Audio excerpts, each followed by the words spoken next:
What is going on, y'all? Goofy Rexy here, and hope everybody is doing well, guys, and welcome back to the weekly headliner update. Now, if you are new to the weekly headliner, this is where we talk about what is upcoming in the week in Marvel Strike Force so that you can prepare for that. And we also recap some of those important topics from the previous week as well. Now, this week, we're going to run over everything from the Blitzes to the Flash events. We're also going to recap last week. We had some technical difficulties, but they did, go ahead and rectify that. The Kestrel Event, that also launched on Friday. We finally have a date now for those dark promo credits and so much more, guys, that we're going to go over in this weekly headliner. And we're starting right now.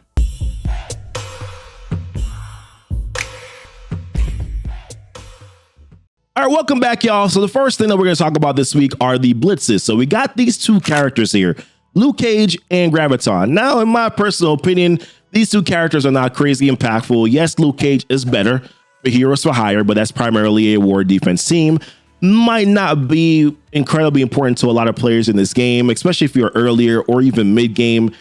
A war defense team is just not that impactful, right? And then we do have Graviton. That's going to be the Thursday Blitz for this week. Now, I do think out of these two Blitzes, Graviton's probably the more important character, not because of the impact, but because of where he is located. He's located in that war store.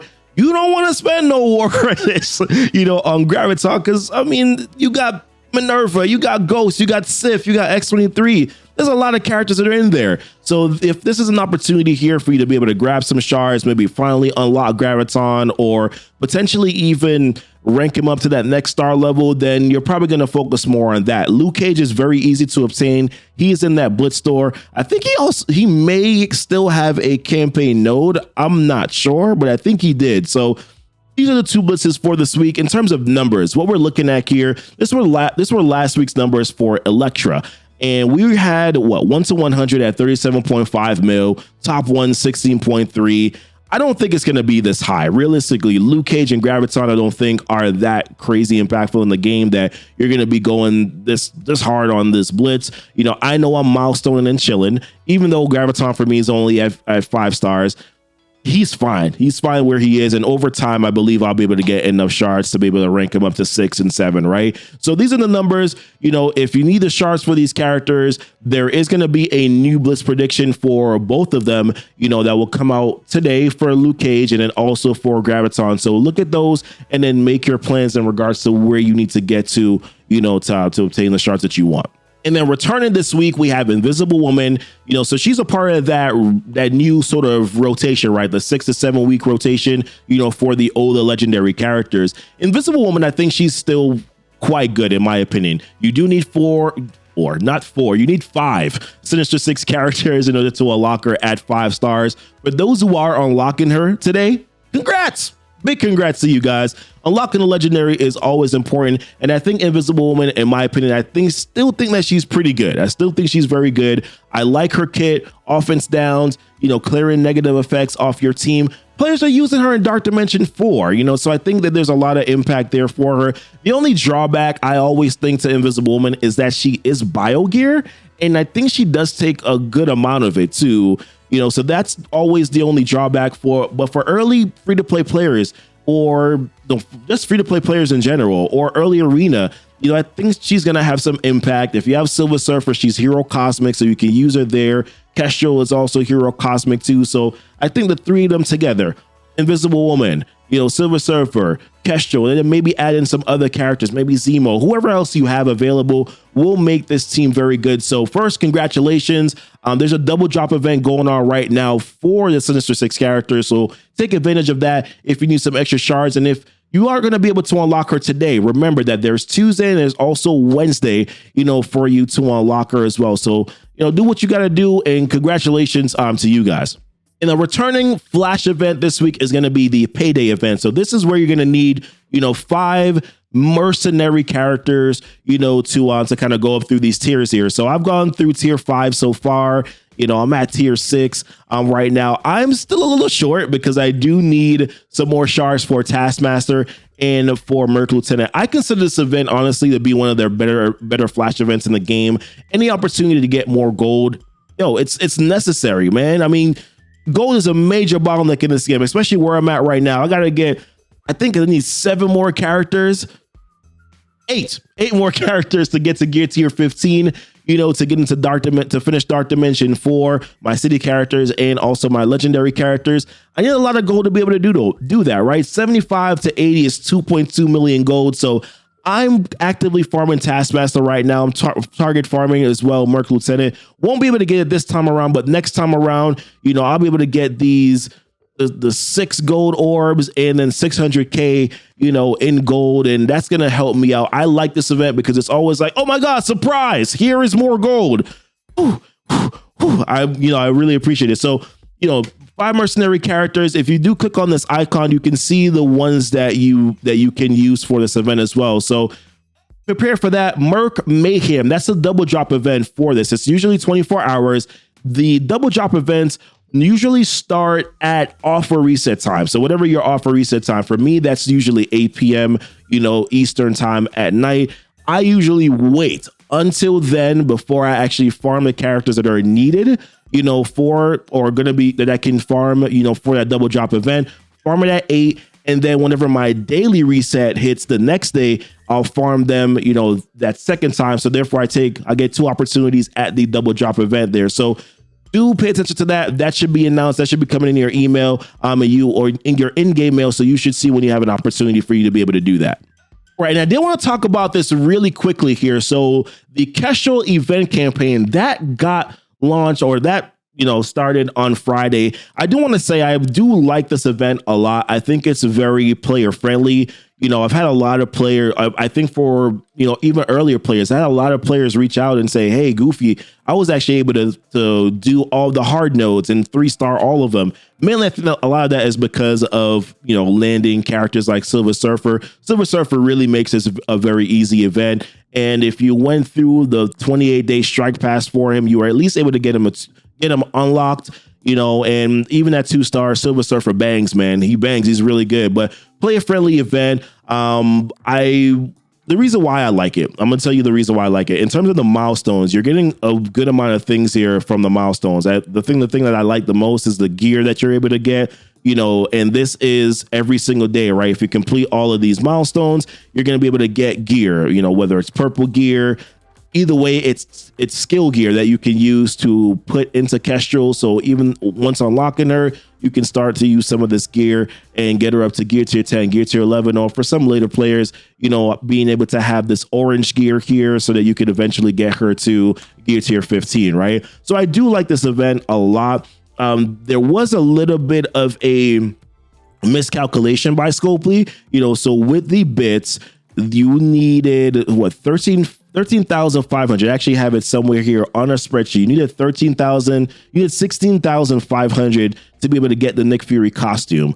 Unfortunately, the event was only going to give you 13,500. My understanding is that this is already changed or is going to be changed so that you'll have enough once you complete all the milestones to get the Nick Fury costume. So that is at least taken care of, and they did actually do that fairly quickly. So that I do tend to appreciate, quite a lot. So yeah, very good event. Their characters that are in her orbs, I think, are very good too. There's Bishop, there's Moon Knight, there's White Tiger. So that definitely does help. And I apologize, my son is crying in the background. So give me a second. All right, so this happened last week, but I don't want to dwell on it too much. I feel like sometimes we dwell on negative things too much, right? So I just want to kind of just go over this really quickly. So last week, a lot of us already know what happened, right? So last week we had the compensation. They were sent out some compensation in the mail. You tried to claim it. Unfortunately, you weren't able to claim it. Or at least it looked like you weren't able to claim it. You kept on hitting you kept on spamming the claim button, right? And then it went to anomaly detected. You had to turn the game off and then turn it back on. And then when you came back in, you had like a buku ton, of gold. Some players had like hundreds of millions of gold, in their account. And Mobile Gamer did it on stream showed it on stream where his gold number actually kept on going up without him even doing anything. So it was a little crazy, right?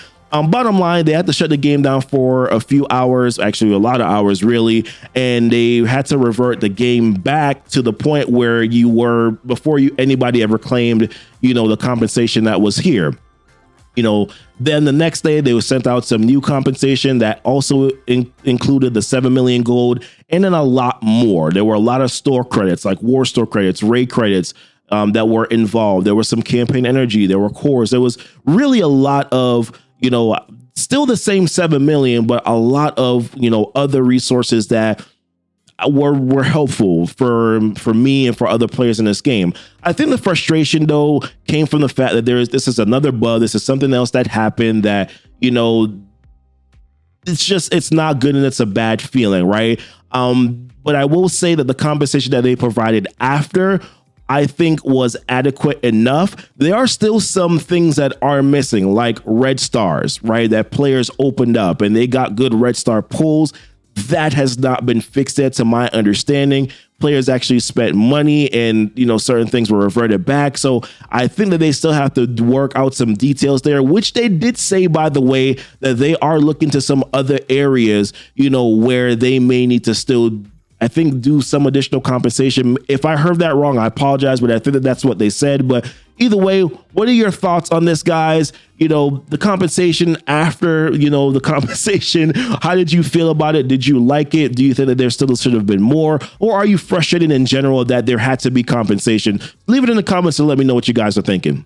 All right, so as mentioned, last week, we actually finally got an update as to when these dark promo credits are going to be rolling around. So they kept on saying soon, well, we got a date now, right? So 2 powerful villains will be seen red in the form of Red Stars starting on May 13th. So that's going to be this Thursday. Ultron and Ultimus. Nobody cares about Ultimus. It's all about Ultron, right? To add to this power, this power to their punch, you'll need the new dark promotion credits, which are special currency used to buy Red Star promotions for Ultron and further improve Ultimus. Earn each promotion purchase will add 1 Red Star at a time. So for me, this was a little frustrating when we go a little bit further on down here. So basic Red Star orbs will reward various amounts of dark promotion credits, and these rewards will increase 10 times when a specific character is not featured in the Red Star orbs. This just got me a little salty, man, because we don't get a lot of Red Star orbs in the game, period, right? I mean, we got to hoard them because we know that there's going to be a feature character at some point, and you get what? I mean, I'm probably getting about 7 to 10 Red Star orbs a week. I'm hoarding those until there's a feature character in there. So now I am being penalized for holding on to those Red Star orbs because I don't get a lot of them in the first place. So this right here, this really frustrated me a little bit because I want to be able to land Red Stars on Ultron. They're already going to limit you to only being able to get a maximum of 3 Red Stars, on Ultron anyway. So that to me is like, you're already limited in the amount that we can get.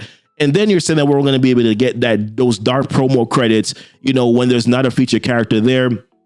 I don't like that. If you're going to do that, then give us more options for us to gain Red Stars in the game other than purchasing them. No, seriously, other than purchasing them, we need more Red Stars, in this game. So let me know what your guys' thoughts are. That's kind of like my quick initial thought, my quick initial process on it. They're going to be purchasable in the store. My understanding is that they're probably going to be like how you get your Red Star promos, right? There's probably going to be like a boosted drop rate in the middle or on the side. So we'll see exactly how this works, moving forward, starting on the 13th. We're going to be the master beta testers as usual. Now, the next thing I wanted to talk about here were silver promo credits. So we're going to be earning more silver promo credits, or even more silver promo credits are heading our way. Soon you'll be able to earn approximately 150 silver promo credits per month in order to bring a character of your choosing from 4 Red Stars to 5 Red Stars. And today we're outlining where you can find these newly added resources.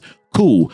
They didn't mention anything about gold promo credits, and the 150 promo credits per month, really, in my opinion, is probably the bare minimum. I would have preferred if it was at least 2 characters. It's not that hard, man, at this point to give more silver promo credits in this game. This game has been around for a long time. You're starting to add things like ISOs in this game. I don't know why they're limiting the amount of promo credits that you can use, especially when you are now recommending you're giving recommended content that needs 5, 6 Red Stars for a character. only being able to promote one character per month from 4 to 5 doesn't feel good. And you're also not giving us the opportunity as well for us to get more gold promo credits to promote a character to 6 red stars when you're recommending that. So those are my quick thoughts on silver promotion credits. I don't necessarily like it. Now they're going to be adding these promo credits. 25 of them are going to be going into the monthly login calendar. Chaos Theory, you're going to be able to get 6 more from the tier 7 version of the event. This I don't like either. Why not just give more in all of the tiers? At least starting at tier 5, start to increase the amount that you're getting there. So I don't know, man. It's penny pinching, in my opinion. It's not necessary. And this kind of frustrated me a little bit. But let me know what your guys' thoughts are on this. Now, Strike Pass, rolling back around season 2, Polaris is going to be. Season 3, I should say. Polaris is going to be there, for season 3. They're also going to be chunking in, 20 additional silver promotion credits there as well. So yeah, whatever. I mean, I actually don't mind Polaris rolling back around for a second time. I think that's for a free-to-play player. It's going to take you 2 months. If you go through all of it to get a 3-star Polaris, I actually don't think that's bad. If they do this with more characters, this might be okay. The time frame, having to go 56 days before you can get the 100 shards, maybe not feel good, but I think if they do this with more characters that maybe aren't as impactful, or maybe even do it with some characters that are impactful, I think that this might work long term. I'm a little nervous though if they kind of chuck a character like Misty Knight into this. We don't necessarily know exactly how she's going to be released yet. I know data mines said Blitz, but all data mines there's always a Blitz for a character listed in all of the data mines, so we don't necessarily know how that's going to work out. But I think that's pretty much all I wanted to talk about for this week. Strike, the RTA pass, they did change this up a little bit where, you're going to be it's easier to obtain. I think it makes the objectives are simpler, right? You have City, you have Mutant for your dailies, and then you really only have like one trait and a couple of knockouts that you have to get, or 100 and 200 knockouts that you have to get done for your weeklies.